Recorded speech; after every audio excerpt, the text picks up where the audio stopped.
అందరికీ నమస్కారం అండి. నేను పుష్ప ఫస్ట్ ఫంక్షన్ అప్పుడు చెప్పాను. ఇదేదో మామూలు వైబ్రేషన్ కాదండి. వేరే వైబ్రేషన్ ఇది వెళ్తానే ఉంటుందని. నేను స్పెయిన్‌లో షూటింగ్ నుంచి ఎర్లీ మార్నింగ్ లొకేషన్ షిఫ్ట్ అవ్వాలండి. నైట్ 10:00కి అక్కడ రెస్టారెంట్లన్నీ క్లోజ్ అయిపోతాయి. ఒక గ్యాస్ స్టేషన్ దగ్గరికి వెళ్ళాం. 9:45 అయింది. నేను దిగి పరిగెట్టి లోపలికి వెళ్ళి 10:00 క్లోజ్ అంటది. అంటే ఈ హ్యాండ్కి స్టఫ్ ఏది దొరికితే అది నట్స్ లాంటి ఏదోటి తినేద్దాం కనీసం భోజనం లేకపోయినా ఇక్కడ అలా తీసుకుంటున్నాం. ఆవిడ లేడీ పెద్దవాడు ఉన్నారు అక్కడ. సారీ క్లోజ్ అన్నారు ఆవిడ. థ్యాంక్ యూ అండి, 2 ప్యాకెట్స్ అని ఇవ్వండి అని తీసుకున్నా. తర్వాత సెట్ చేస్తున్నాం అండి నియర్ బై రెస్టారెంట్లు ఎన్నో ఉన్నాయని. కబాబ్ పాయింట్ అని ఒకటి ఉందండి. కబాబ్ పాయింట్ అంటే కనుక మన ఇండియన్ రెస్టారెంట్ అని అనుకుని అక్కడ కబాబ్ పాయింట్ దగ్గరికి వెళ్ళామండి. బయట కొంతమంది కట్టేసి కబాబ్ పాయింట్ క్లోజ్ చేసి మిడ్నైట్ స్పెయిన్లో 2:00కి బయట నుంచుని వాళ్ళు అక్కడ నుంచుని సిగరెట్లు కాలుస్తున్నారంటే ఆ ఓనర్ తాలూకు 2 బ్రదర్స్, లోపల ఒక బ్రదర్ ఉన్నాడు పెద్ద బ్రదరు. మేము వెళ్ళాం, దిగాం. ఇలా వెనకాల డైరెక్షన్ డిపార్ట్మెంట్ ఒక వెహికల్, మాది ఒక వెహికల్. దిగ్గానే అతను ఇలా చూశాడు నన్ను.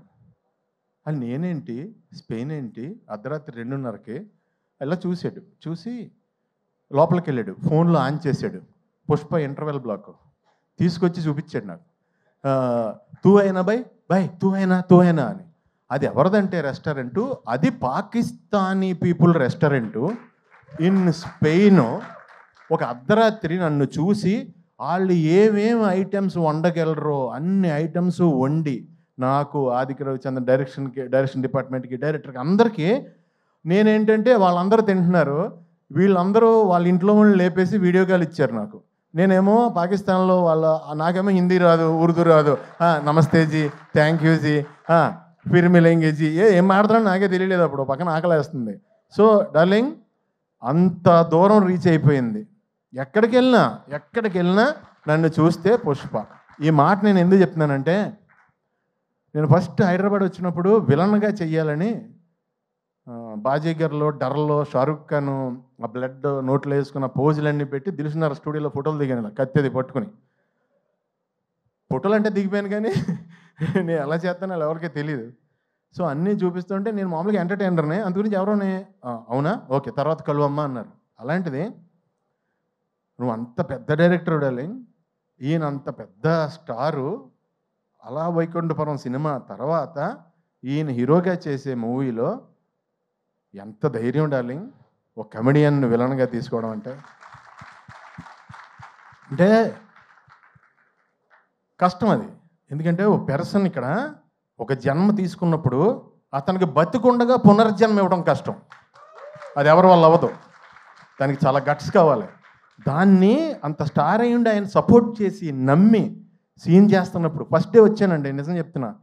మొత్తం ఆ స్లాంగ్, నేను నా స్లాంగ్ తప్ప ఇంక వేరే స్లాంగ్ ఎప్పుడు మాట్లాడలేదు లైఫ్లో. అసలు వచ్చి మాట్లాడుతుంటే నేను పంబులు అయిపోయి కంగారు పడిపోయాను. ఎంతో సపోర్ట్ చేసి బన్నీ గారు అన్నారు లేదండి అని, మనం ఇలా సాగదీస్తాం ఇక్కడ లాస్ట్లో. ఇక్కడ అలా కాదండి, ఫస్ట్ సాగదీసి లాస్ట్లో కట్ చేస్తాం. ఇది అంటే చాలా సింపుల్గా నాకు ఒక సూత్రం చెప్పి, నేను ఇంకా మీరు డైలాగ్ పట్టించుకోవద్దండి మీరు చేయండి అంటే, నా ఫస్ట్ టైం, నా ఏజ్ కంటే పెద్ద క్యారెక్టర్, నేను ఎప్పుడు అలాంటివి చేయలేదు. సో నెతుక్కుంటూ నాకు నిజంగా డార్లింగ్ ఈ రోజునే నిజం చెప్తున్నాను, తమిళ్, కన్నడ, మలయాళం అందరూ టూ మచ్ ఆఫ్ రెస్పెక్ట్ ఇచ్చి చాలా మంచి క్యారెక్టర్లు ఇచ్చి నువ్వు ఇచ్చిన పునర్జన్మ జెండా వాళ్ళందరూ కూడా కంటిన్యూ చేస్తున్నారు. చాలా చాలా చాలా థ్యాంక్స్. ఒక్క మాటలో అంటే మీకు బన్నీ గారు, మీ కష్టం ఎంత ఉంటుందంటే, దేవుడు వచ్చి బాబు ఇంకొద్దు నేను ఇచ్చేస్తున్నా, ఇంక కష్టపడొద్దు ప్లీజ్, అంత కష్టం అండి బాబు, అంత కష్టం అండి బాబు. ఎందుకంటే కష్టానికి ఇంకా జాతకం ఏం ఉండమంటండి, కష్టానికి సచ్చినట్టు నేచర్ ఇచ్చి తీరాలంట. మీరు ఆ కష్టాన్ని నమ్ముకున్నారు.